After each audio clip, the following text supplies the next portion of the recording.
Hello everyone, welcome back to my channel. So in today's tutorial will be on this fitted dress, and if that's what you are interested in, let's get straight into the video. So the first thing I did is to mark a straight line to serve as our starting point, and then at that point I'm going to go ahead and take my basic neckline, which is 3 inches by 3 inches. That's 3 inches for the width and then 3 inches for the depth. So I use my curve ruler and give it a curve for a round neckline. And once we are done with that, I want to then for the keyhole, I'm going down by 4 inches. If you can do more than this if you want yours to be exposed. Then I'll go ahead and connect it into the neckline. You can just do this straight, but I decided to give mine a curve just for more beautiful effect. And once we are done with that, I'm going to go ahead and take my horizontal measurement. From the starting point, I'm taking my chest line, which is my bust measurement divided by 6 plus 1.5 inches. Then I mark my bust point, and then I'll go ahead and mark my waistline. Then I'll go ahead and mark my hip line and then the length of this gown. So this gown depends on how long you want it to be. Just do what works for you. So I'll just use my full measurement for that. So I have my shoulder line, my chest line, my bust point, my waist, and then my hip, and then the length of the gown. So I've gone ahead to connect the line straight so that it's more visible. I'll go ahead and mark my shoulder measurement divided by 2, and then I'll mark the same measurement on my chest line. I'll connect this with a straight line. Once I am done with that, I'll go down by 1 inch for my shoulder slope, and then I'll connect it into my neckline. Once I am done with that, I'm going to go ahead and measure these 2 points and then make a mark at the center, and then go in by ½ inch. I'll then take my bust measurement divided by 4. I'll make a mark there, and then I'll connect these 3 points that I just pointed with my curve ruler. If you don't have your curve ruler, please do where to make use of your free hand. Once I am done with that, we are going to go ahead and mark half of my nipple to nipple measurement, and mine is 3 inches. So I'm going to go ahead and mark 3 inches on the bust, on the waist, and also at the hip area. Once I am done with that, I'll connect this with straight ruler, with a straight line. So guys, this is what we have at this point. So the next thing we are going to be doing is to come down by 1 inch from the bust point. And then from the hip line, we are going to come up by 4 inches because you don't want your dart to extend into your hip. There's nothing to snatch there. At the waistline, we're going out by one inch, and then at the other side by 1 inch. That's 1 inch on both sides. And I'll connect these points together that we just marked. I'll connect from the waist to the bust, and then from the bust to the hip, towards the hip. And I'll do the same thing for the other side as well. I'll connect this one coming up to that 1 inch that we just marked, and then I'll connect to going to the bust. Okay guys, once we are done with that, this is what we have. So we are going to go ahead and insert our measurement. We already mark our bust measurement.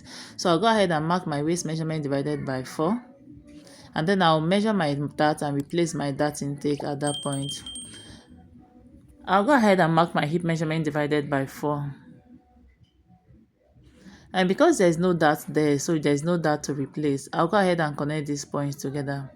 I'll add my stitching allowance when I want to transfer it to my fabric, but if you're not comfortable with that, please do where to add it now so that you don't forget. But that I usually add when I want to I transfer the pattern to my fabric. So I'll connect the point from the waist to the hip.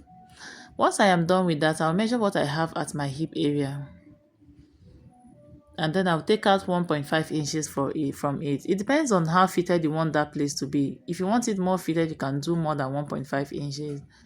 Then I'll go ahead and connect the points coming from the hip all the way to the length of the gown.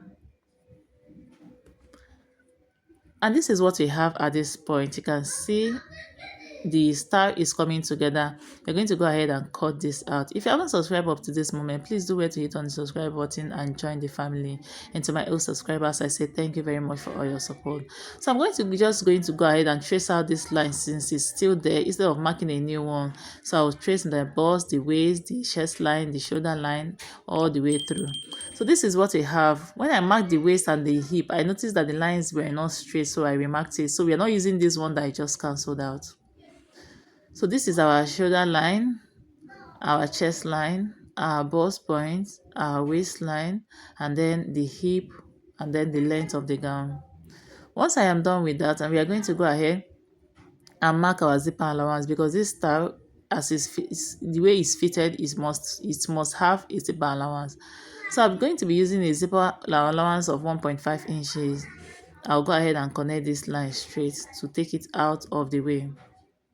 Before marking all that measurement, you can just fold this in, or you can just start to use your tape and just keep in mind that all our measurement is going to be starting from that line. So from that line, I'm going to go ahead and take the width of my neckline. Remember, we used 3 inches for the back, for the front, sorry. So I'll use the same. And then for the depth, I used 1 inch. So I'll just go ahead and connect these points. So guys, once we are done with that, I'm going to go ahead and take my shoulder measurement divided by 2. I'll make a point there. And then I'm going to go ahead and take my bust measurement divided by 4. I'll repeat the same shoulder measurement divided by 2 on the chest line, and I'll connect these points together. For the shoulder slope for the back, we are going down by 1 inch as well. And then I'll connect it into the neckline. Once I am done with that, I'll take my bust measurement divided by 4. Remember, I said my measurement is coming from the zipper allowance point, so you don't measure the zipper allowance. And then I'll go ahead and connect my back armhole. So for that 1/2 inch, we went in on the front line, on the front pattern. We are not doing it for the back one. So guys, once we are done with that, we are going to go ahead and take our nipple to nipple measurement, just like the front one. I'll mark it on the waistline, the bust, and also the hip. And then I'll connect this line.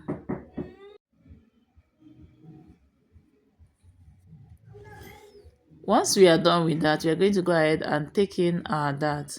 On both sides, I'm taking in 1.5 inches. I'm taking in 1 inch, sorry, and then I'll come up from the hip line by 4 inches as well. And then I'll connect these points. I'll connect it to the 4 inches and also connect it to going towards my bust point. If you notice that I didn't go down by 1 inch from the bust point, I don't usually do that for the back, so that it will sit properly at my back area. So I'll connect these points together. Once we are done with that, I'm going to go ahead and insert my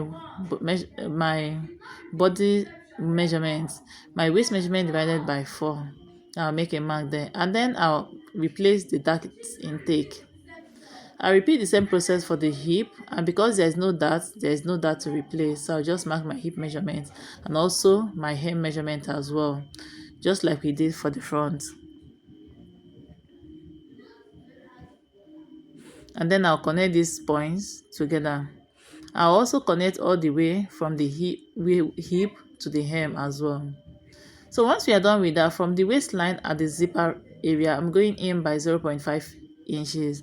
You can do 0.75 or 0.5 inches, and then I'll connect it going to the bust and also towards the hip. The reason for this is just to eliminate the zipper bulge, so that you don't have any zipper popping out at the end of the day. So that's basically all. We are going to be cutting out all these places I'm marking at the end of the video. So I'll go ahead and cut this out. I hope you find value in this video. Don't forget to give me a thumbs up, share my videos to family and friends, and add your stitching allowance when you are transferring to your fabric. Don't forget that, and I will see you in my next video. Thank you so much for watching.